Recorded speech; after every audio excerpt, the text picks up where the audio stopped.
By 1829, London was not just expanding, it was consuming its own history. With a population of 1.5 million, the city was so short on space that it started to erase its past, with streets disappearing and buildings being condemned even before they were completed. In the midst of this orchestrated devastation, one man stood out, armed solely with a paintbrush, racing against time to document a city on the brink of vanishing for good. Today, with the aid of modern AI, we are reviving the neglected watercolors of Hosmer Shepherd. We are not merely observing history, we are immersing ourselves in it, traversing streets that had vanished long before our ancestors were born. This is London in 1829, featuring the General Post Office at St. Martin's-le-Grand. The limestone remains pristine, and the Ionic columns rise from freshly cut stone. More than just a building, this served as the nerve center of the British Empire. Inside, 200 sorters worked tirelessly, processing letters from Kolkata, death notices from Jamaica, and marriage proposals from across the Irish Sea. Every secret and every promise flowed through this one structure. In the foreground, you can see mail coaches grinding cobblestones to dust as they deliver bags of correspondence from around the kingdom. Shepherd captured this scene the year it opened, aware of London's relentless reality. Nothing endures. St. Paul's Cathedral looms in the distance, silently watching over the city. By 1912, less than a century later, the post office would be demolished. We now travel north to the tranquil fields of King's Cross, where the architecture becomes gentler, but the intent remains profound. This is the Foundling Hospital, established in the 1740s to shelter abandoned children in a city often harsh to the vulnerable. Shepherd's ink-wash drawing conveys the somber dignity of this charitable fortress.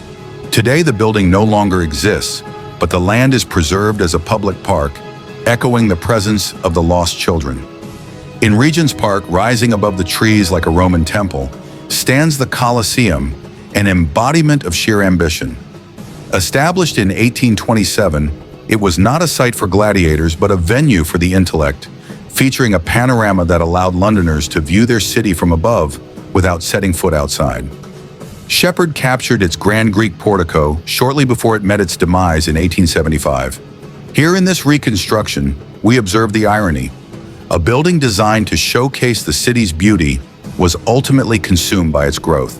We're now led to the historic soot-covered Strand Temple Bar, the threshold marking the western extent of London's authority. Likely designed by Christopher Wren in the 1670s, it was a hub of human activity. Shepherd meticulously detailed the stonework, preserving a moment in time that would ultimately contribute to its removal in 1878. Though the bridge perished, the gate was relocated to the countryside for a century before returning to the city in 2004. We leave the bustling streets for the still waters of the Regent's Canal. Here stands Macclesfield Bridge, captured by Shepherd in a rare moment of serene beauty. However, a dark secret lies beneath its arches. In 1874, a barge carrying gunpowder exploded, obliterating the original structure and killing 4 people. The bridge we see now is merely a replacement, a ghost of what Shepherd once depicted. Back in the stylish heart of Piccadilly, the city showcases its quirks. The Egyptian Hall was London's venue of the extraordinary, featuring exhibitions of Napoleon's bulletproof carriage and mammoth skeletons. Shepherd recorded this whimsical architecture, which was taken away in 1905, leaving behind only fragments at the London Museum. The scene shifts to 1851 in Hyde Park, within the Crystal Palace, a dazzling structure of glass created for the Great Exhibition. Shepherd's artistic family would have marveled at this wonder before it was later relocated to Sydenham and ultimately lost to a fire in 1936. Through the glass ceiling, AI reveals a world of unbridled optimism where the industrial age believed it had mastered nature. Every city of stone also conceals a city of bones. We follow the guide to the courtyard of Kerr's College, a haven for the poor and elderly, where Shepherd included a hauntingly personal detail in his work, his own name carved into a gravestone, reflecting a moment of the artist's presence in a space destined to disappear under progress. As shadows lengthen, we find ourselves at the Clerkenwell House of Correction. Shepherd recorded this prison shortly before its demolition, capturing both the precise brickwork and the characters who depicted a cycle of punishment, the guards and the weary families.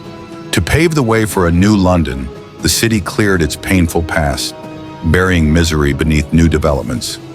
We next reach Leadenhall Street and East India House, the first known work of Shepherd created at just 16 years old.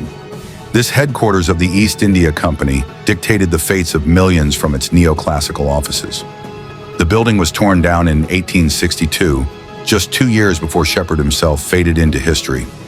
Our journey concludes in the 1820s at the Old Fleet Market, built over the buried River Fleet. Observe the bustling chaos of everyday life: meat, vegetables, desperation. And look for Shepherd's signature, often a small black dog trotting through the mud. This detail served as his mark on the streets, a fragment of life in a city about to be cleared for Farringdon Street. Subscribe and help us preserve the past. We hope to see you in the next reconstruction.